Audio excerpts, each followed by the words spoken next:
Traffic પોલીસની drive માત્ર દેખાડા પૂરતી હોય તેમ લાગી રહ્યું છે। ડ્રાઈવ બાદ કર્મચારીઓએ તોડ્યા છે નિયમો। કચેરીમાં આવતા કર્મચારીઓ તોડી રહ્યા છે નિયમો। કચેરી બહાર ટ્રાફિક પોલીસની નહિવત હાજરી જોવા મળી છે। ન્યૂઝ 18 ગુજરાતીના રિયાલિટી ચેકમાં ખુલાસો થયો છે। સરકારી કર્મચારીઓ નિયમ ભંગ કરતા જોવા મળ્યા છે।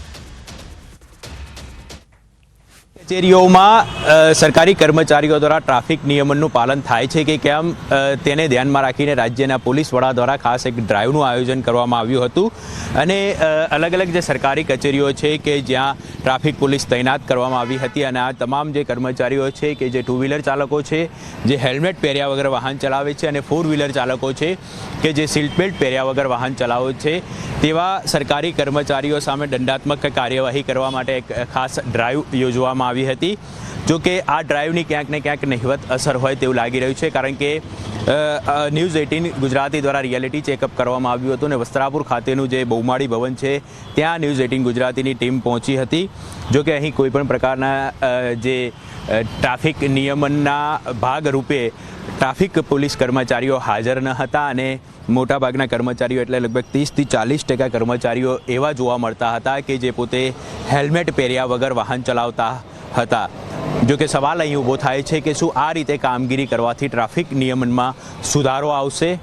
કેમેરામેન પંકજ મકવાણા સાથે ઋત્વિજ સોની, ન્યૂઝ 18 ગુજરાતી, અમદાવાદ।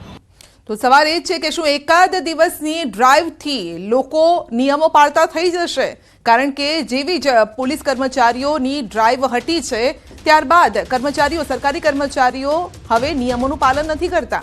આપ જોઈ શકો છો કે ન તો હેલ્મેટ પહેર્યું છે અથવા તો કાર ડ્રાઈવ કરી રહ્યા છે તો સીટ બેલ્ટ પણ તેઓ પહેરીને નથી આવતા। સવાલ અહીંયા એ છે, જાગૃતિ લાવવાનો પ્રયત્ન થઈ રહ્યો છે એ સારી બાબત છે, પરંતુ લોકોમાં એ જાગૃતિ કેમ નથી આવતી?